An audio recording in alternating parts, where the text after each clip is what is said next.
And then no stranger to the Lawncare Association, the Lawncare Network is John Moverley, who's chairman of the Amenity Forum. I think it's probably best for John to sort of explain more about what he does, but I pinched this off his website. If you've never heard of the Amenity Forum, it's the forum for the UK industry-led voluntary initiative. So we're all volunteers promoting best practice and safe, sustainable management of weed, pests and diseases across this diverse and important sector. And I think it'd be quite happy to sort of say that actually as an association, we've actually now got a working party working with John Moverley, looking at the lawn care sector as an independent sort of sector rather than just part of community and railway lines and football grounds and everything else. So I think for us as an industry, that's a massive step forward. And thank you for John for helping us and supporting us with that. And I'll let John sort of take over from here. So welcome everybody. This is our first webinar meeting on a rainy Thursday afternoon, and let's see how we get on from here. So if it goes a bit clunky, it is our first one, but we'll get back on track. So welcome, John, and the floor is yours. Is that what I say? Yeah, that's fine. I haven't got my shepherd's crook, John, just in case you're going to be 15 minutes. No, well, you can't get hold of me. I'm going to just share screen, which I think should work, but I will just do it now and see whether I can get to where I need to get.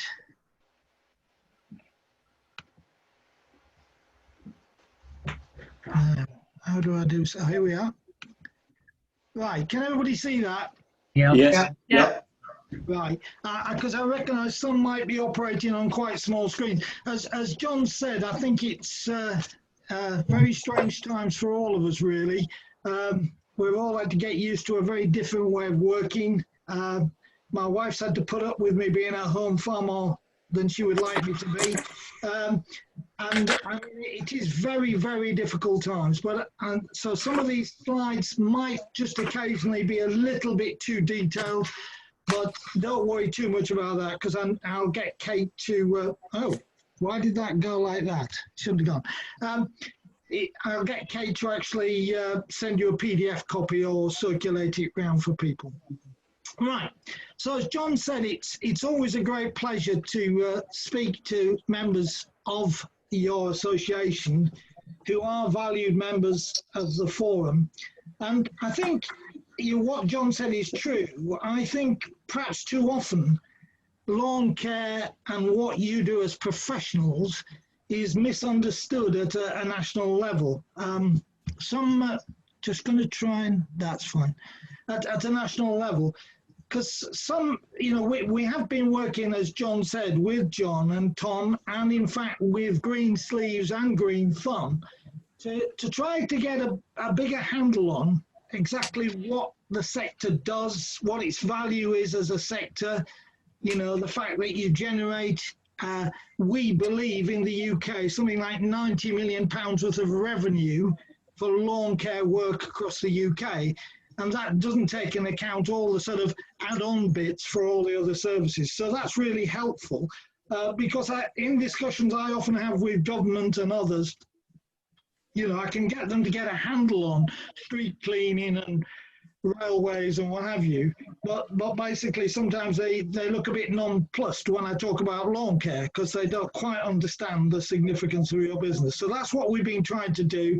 And I'm pulling together a number of papers around that, which I'll share with various government officials. So, as John said, this is too busy a slide. You've heard this before because you've been very kind. You've invited me to your conference on a number of occasions. I've even chaired your AGM, so I know you very well. But I do think it's sort of just quite important to recognise what we are. Some 10 years ago, there was a feeling within government generally that amenity was a bit of a basket case, really. I think I can use that kind of term. They were worried that there was no real no real uniformity of what was happening in that. It was based, by the way, on bad information, but there was that view.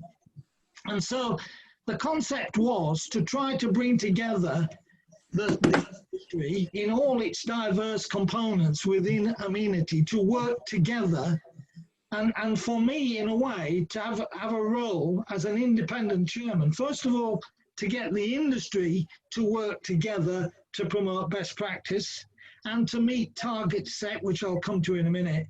And equally, it was a conduit to government so that the Secretary of State and the other governments could talk to an organisation and, if you like, hold us to account for delivering on the targets, but equally also informing them of where we are. And I don't think it's any lie to say we have come an amazing amount of progress in relation to that now. We are very much at the sort of top table when it comes to those discussions. But there are a few challenges around the corner, which I will come to in a moment. That slide you won't be able to read, but it just basically tells you some of the things that we do, and I'll just say 4 areas really. First of all, we're about, as I say, producing guidance. So we have a whole series of guidance notes relating to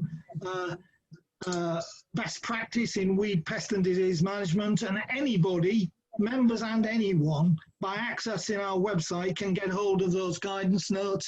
They're primarily written by the sector, and again, I don't know what keeps doing, are primarily written by the sector, and essentially, you know, we're always looking for people to look at those. If you think, when you look at some of those guidance notes and say, actually, it could have a little better slant on lawn care, please let us know, because that's important to us.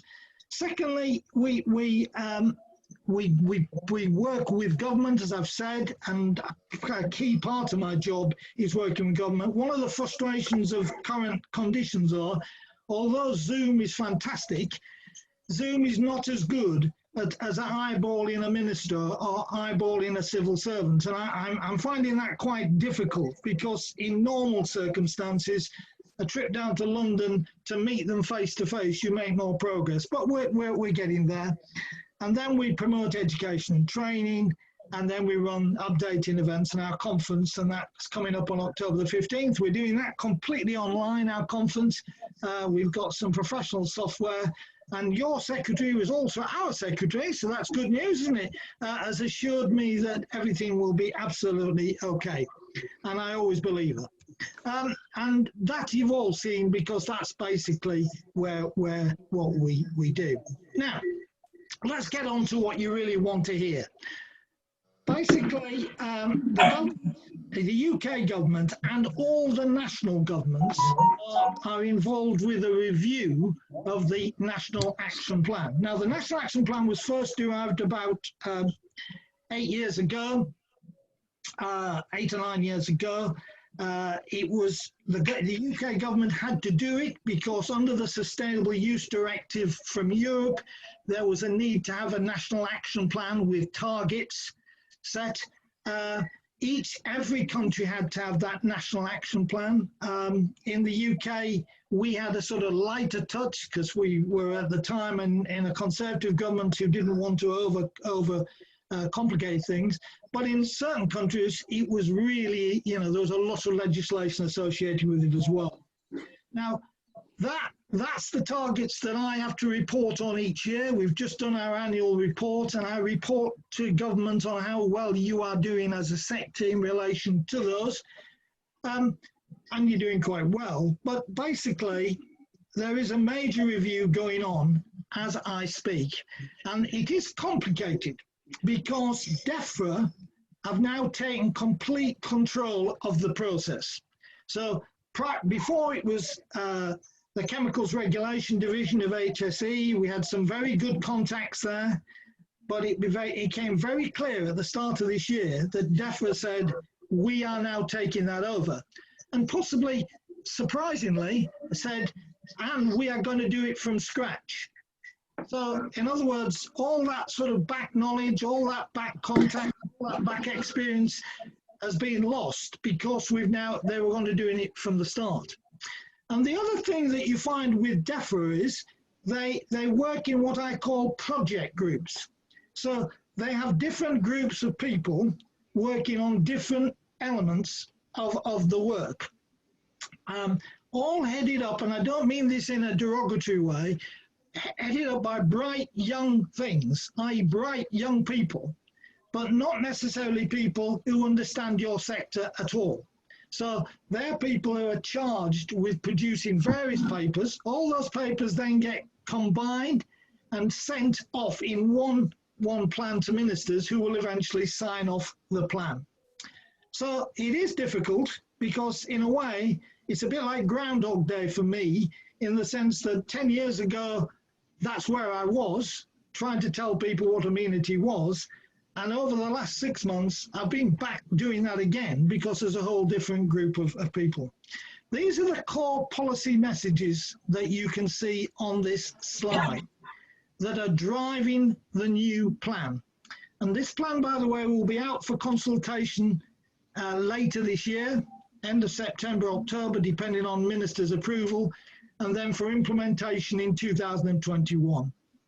And these policy messages all impact on you, whether you believe it or not. First of all, reducing reliance on plant protection products. That is a core policy message that's being given by government to the people working on this, that they've got to actually see that as a core message. Protecting people's health, environmental protection, and the other two. And what I'm going to do now briefly is just go through each of those with a few slides which sort of tell you where we're going and the direction of travel. Now, I think you all know that there is a bit of a mismatch here. There is a public and often a political misunderstanding that pesticides are terrible things, and that there's not really a proper authorization process. You know as well as I do there is, and probably there is a far more rigorous approval process for pesticides than for a whole series of other things that we use. And I've said this before to you at your conference, look under your kitchen cupboards and you will find materials there which do not have to have the authorization and testing that pesticides do. So one of the things that I had to spend quite a bit of time with is convincing the people doing the plan that actually we are pretty good already. However, there is an issue, because equally we're leaving Europe at the end of December. According to Boris, that will happen. So as a consequence of that, there's also a work stream looking at how we're going to authorize and review pesticides post-January 2021. And I'm involved with that. That's going to be very interesting, because we could move into a situation where some chemicals that you use are authorized for use in Europe, but not in UK, or vice versa. How do you then monitor and manage that? So it's quite an important task. But that is clearly one of the key messages that's going forward. The second driver is what's called integrated approaches to planning. Now, you're all involved with lawn care, so actually this is not news to you at all. I use one of your members actually to look after my lawns. And I know already they use a completely integrated approach. They give advice on whether on the cultivation. They give advice on watering. They give advice on all the other things around all the other stuff of fertilization and control they do. I believe we're way ahead in amenity compared to agriculture. But again, it's a real key driver in terms of the policy statement. So I was asked to produce a paper which was discussed in government, and the national governments have had copies about our approach. And I think it surprised quite a lot of them that we're already quite advanced in the way we do things. We've got a couple of documents we spent some money last year producing, and there's a template there. Again, you need to talk to Kate, because as members you can access that, and it's quite important that you perhaps do access the template in particular, because it's likely that that will become a sort of standard requirement going forward once this review is complete. So that's, if you like, reducing our reliance on plant protection products. What about protecting health? Because clearly that is a very important element, because you only have to read your newspapers, listen to the news. By the way, I've given up listening to the news because I just find it quite depressing, really. But the reality is there is still a general assumption, isn't there, that what we do, and when we use a herbicide to control weeds on our lawn or whatever it is, we're using a nasty chemical, and this is a terrible thing. And as I say, they don't talk about that when they bleach their sinks or whatever, but apparently we're using a terrible thing. So there is a huge task to do to actually communicate that to the public. We launched some couple of years ago now a site called Get Moving, and we've been completely refreshing that, because we were aiming for a launch in July of this year, because we were going to have a week of celebration of all good things in Amenity. Well, obviously the virus put tail to that, but we are still geared up for that, and I will be looking for people like yourselves to get engaged with that, because you all have politicians, you all have council members. We do need to communicate to them why it is so important we do what we do, because there is this lack of understanding, and that links back, as John Draper said, to the work we're doing on the economics, because we've got to get over to people, if you didn't do what you do, it would have consequences for people. Because, you know, why, who cares? People will often say that to me. Well, does it really matter? Does it really matter if we don't cut the grass in our parks? Does it really matter if we don't maintain our parks? Does it really matter? Actually, they're the one people who will complain when it doesn't look right. So we've got to get our message over to them. We've got to be proud of what we do, and we've got to stand together. And that's really an important message that I wanted to get over, and that's why we're working closely with your association going forward. Then there's the issue, the third policy driver, which is environmental protection. There's a good photo. In terms of environmental protection, again, this is the big word, as we all know, that we have to ensure that what we do protects our environment. Something very easy to say, but not always easy to define, because I'm sure you'd all support the fact we want to have a good environment and conserve our environment. But we've got again the message that you can only do that by maintaining grounds. I voluntarily cut our churchyard in our village. Every Saturday morning, go down there and cut the grass. And I get people come to me and say, "Oh, John, why don't you just leave it go wild? And then we'll have lots of lovely flowers and everything lovely, and we won't have to pay anybody to maintain it." There's a misunderstanding that you've got to manage things in order to be able to do that too. There's also an issue about carbon footprint. And this now is a quite core message to me when I'm talking to government, because I often get thrown at me, and this is less relevant to lawn care, but for example, why are we spraying a path with herbicide, maybe a garden path or any path? Why don't we use hot water or hot foam or other things? Now, the only thing they miss out there is they miss out that if you use hot water or if you use hot foam, you need diesel engine to generate the power to do it. And when you look at the carbon footprint, it's far greater than using a conventional herbicide. This slide actually comes from some work done in the Netherlands, where they looked at, if you like, all the environmental impact, including carbon footprint and everything else, of various methods of doing jobs. And it actually illustrated, I don't know whether, yes, there we go.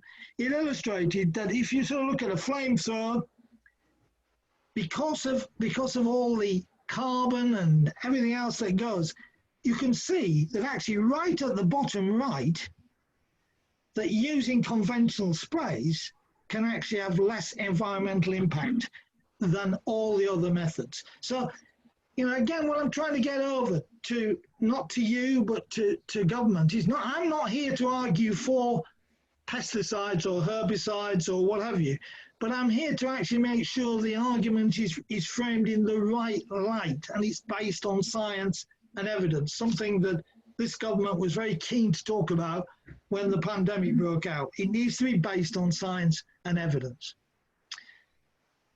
Looking at my time, the fourth policy driver was best practice and training. Now, we, by incredible foresight, launched a thing called the Amenity Standard at the beginning of this year. We had a formal launch of it in Scotland, which was hosted by the Scottish Government, and the Minister actually spoke at the event. It was due to be launched in Wales, but sadly that had to be postponed because of the virus, and in England the same, and in Northern Ireland. However, what I can tell you is, having discussed with members of the forum and all others, we have put to all the governments the view that the amenity standard should become a requirement for all professional operations in amenity. In other words, what we're saying is, you could make it a legal requirement that if you are operating in a professional capacity, the contractor or the operator needs to demonstrate that the organization holds the amenity standard. Now, I can't tell you that's going to happen yet. It's gained a lot of traction in governments, and in particular in the Scottish Government. I have a Zoom meeting with the Scottish Minister in 2 weeks, who is very keen indeed on the concept. The amenity standard, just so you all know, is not another assurance scheme. So many of you are members of Lawn Assured. Lawn Assured is recognised by the amenity standard as a recognised scheme. So there's no extra cost to you at all. But if you are a member of Lawn Assured, you are able to demonstrate that you hold the amenity standard and display the logo. And what we want to get to is that when people turn up for work in any kind of concept, they've got to be able to demonstrate or hold the card to show that they hold the amenity standard. So thank you for all your members who've got engaged with Lawn Assured, really important. The amenity standard will be managed initially by the forum, but hopefully will then become a separate body. And as I say, the role of the standard is simply to approve schemes. There's what's called Amenity Assured, Lawn Assured, the Invasive Weeds Code, which is an assurance scheme for people involved with invasive weed control. And there are 2 schemes nearly there, one for the golf industry and one for the sports area totally, which we're doing with GMA and Bigger. So by the end of this year, we should be able to say that anybody working professionally can belong to a scheme to demonstrate their standard. I know this is an extra cost if you're not already a member of an assured scheme, but I do genuinely believe this is the way forward, and it will drive out those people who are not operating at the levels of performance. And if we can get this, it will take a lot of the pressure off some of the controls that government might want to put on if we can show that we're committed to it. Right. let's then look at the final one, which is monitoring, use and impact. Now, the issue we currently have is there is very sketchy information about the use of plant protection products in amenity as a whole. It's very difficult to get a handle on that kind of information. Now you might say, well, it's dead easy. The manufacturers must know how much they sell to distributors, so distributors must be able to tell you how much they sell to amenity users. They will not disclose that information to us. And equally, the distributor might say, well, we do sell it to them, but we're never quite clear who that goes to. There was an amenity survey undertaken about 4 years ago, 4 years ago, and we were shameful as a sector in responding to that survey. So I have given an undertaking, I'm a bit mad, aren't I? But I've given an undertaking to government that when they do the survey they've now agreed to fund early next year, that I will ensure that I get as maximum returns from the sector. And I cannot stress the importance of this to you all. It really is important, because I think it will demonstrate to them just how important a sector we are. So you will hear more as I go through that. And also we're trying to work quite closely now on research and development. There is a possibility that the government might well fund some research and development work, and we're hopefully trying to coordinate that as we go through. So, I know that's been what I would call quite a rapid canter through. Well, sorry, just before I leave research and development, I do hope some of you will register for our conference on October the 15th. As I say, it's a new approach. It's all going to be done online with professional software. But a key element of the conference will be about innovation. And there's things like genome editing, biological control, what have you. There is a lot going on. And as I say, we're trying to keep ourselves involved. So that's been quite a rapid canter, or even a gallop, I would suggest, through where we are. Again, we produced a series of, or I did produce a series of video clips on all of those areas in a lot more detail, well, more detail. They're all available on what's called the Amenity Forum YouTube site. And again, Kate can direct you to those. So if you want to actually, at your leisure, just look at short clips of various areas, please do pick those up, because it is important. And as I say, you can always contact us in relation to where we are. Bob Dylan, as we know, talked about the times they are changing. What I'd say, the times have changed, not just because of the pandemic. The times have changed in a major way. As I've said, the review is ongoing.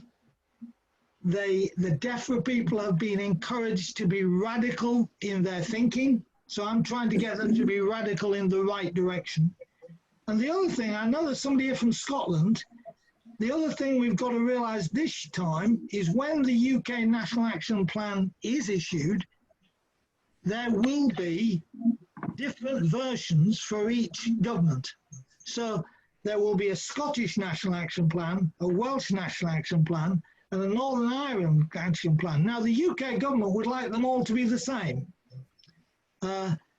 And I'm not giving anything away by saying the Scottish government are very keen on having their own plan, and you possibly know why. So that is another thing that's going to be quite complicated to us. I know it's been very technical what I've said, but I do think it is something you need to get involved with. And my plea to you is, as I've said earlier, whenever you're talking to And if you don't know your local MP, find out who he or she is. Find out who they are and tell them the importance of what you do and why you do it. Because when it comes to this plan going to Parliament, and it will, that is going to mean so much. And I can only do so much myself. So I need your help to do it. So, as I say, I hope that has been of some interest, John, to the group. It is a very fast canter through. I'm more than happy to try and answer any questions if you want. And as I say, Kate will make sure that you get the PDF copy anyway. Okay, thank you. Brilliant. Thank you, John. Just while people think about any questions, I made a couple of notes during that. So I'll read them off my other sort of screen, which I'm tapping away at. But I think from my perspective, I've been involved in the green industry for a long time, and I work for an American company, very much involved in Lawncare and Canada, where they had a similar sort of thing a long time ago, and weed control sort of disappeared.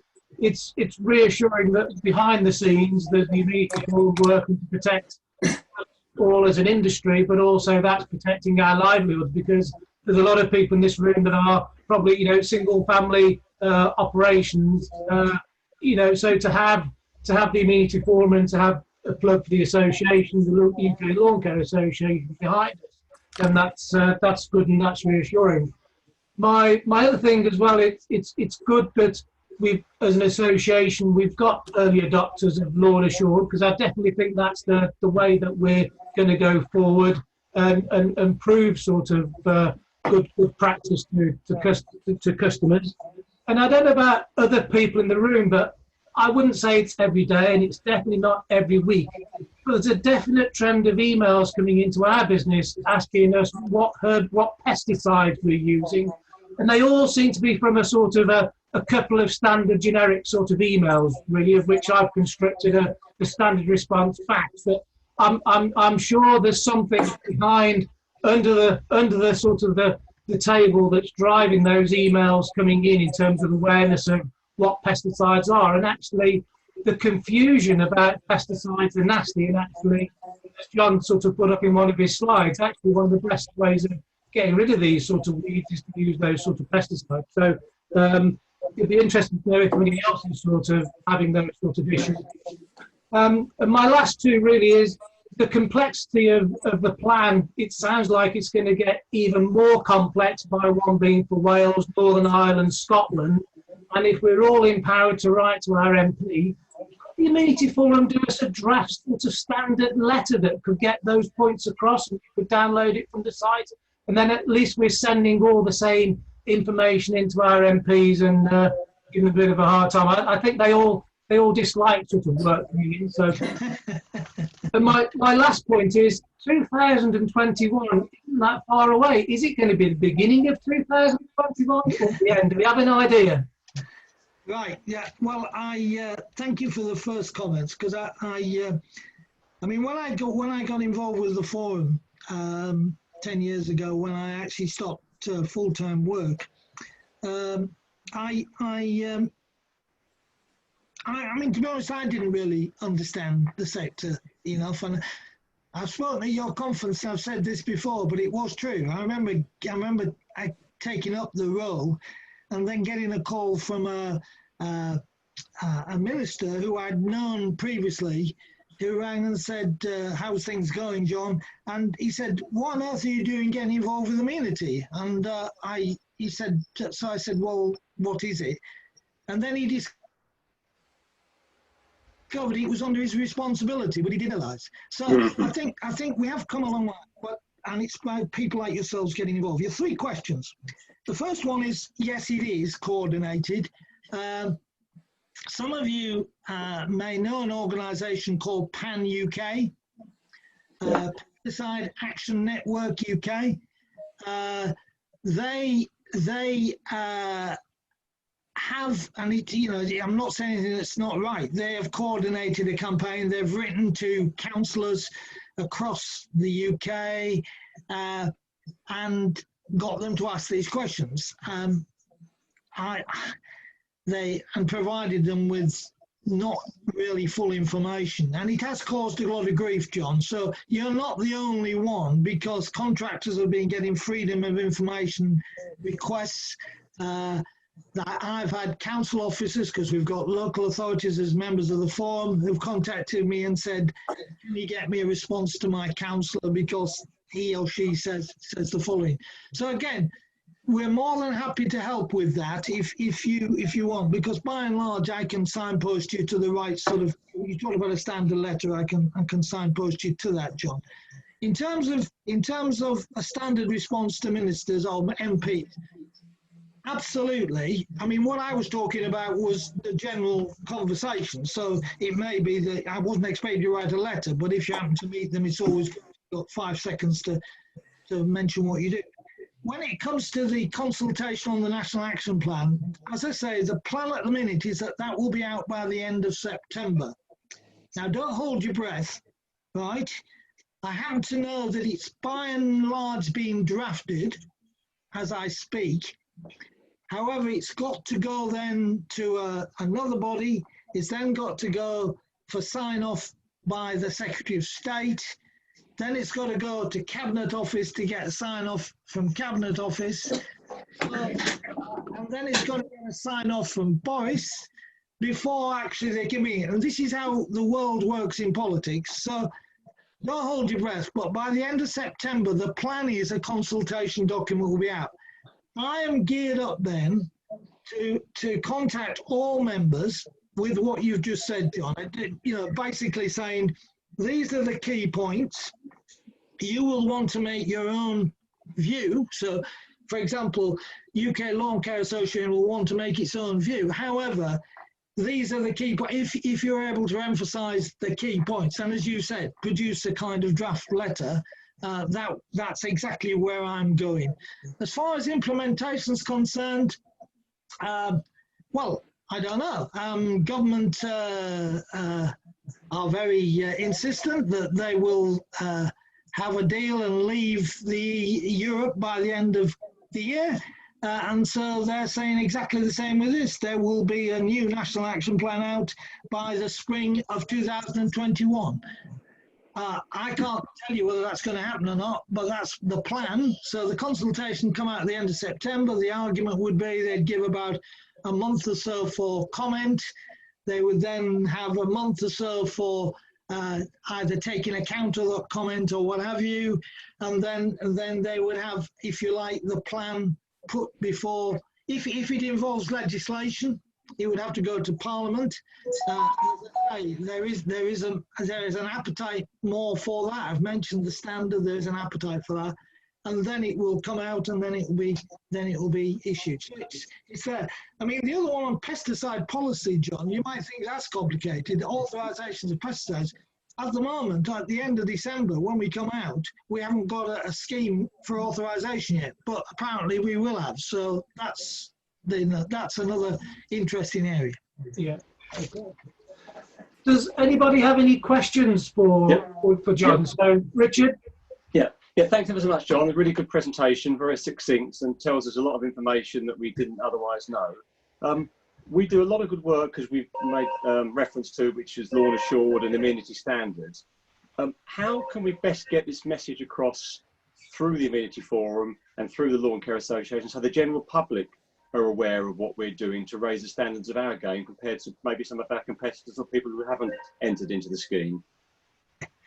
Yeah, thanks. By the way, Richard is speaking at our conference, so that's another good reason for actually enrolling. Richard, I think that's why we have been having these. I pulled together a sort of subsector discussion on lawn care, which involved Tom Arnold, actually, John, wasn't it, who actually got involved in that meeting. Yeah. But also brought in Green Thumb, who are now members, Green Sleeves, who have joined as members of the forum. And, you've set the trail, Richard, because actually they're now getting very geared and recognise it there.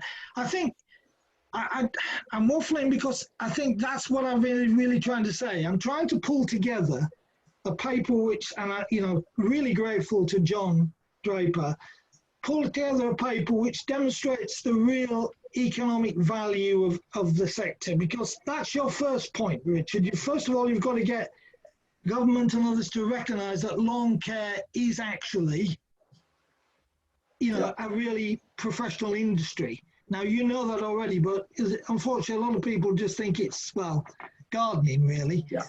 So basically, that's number one. But number two, I think I will be looking for key people to draw from our membership, if you like, to become champions in relation to the standard.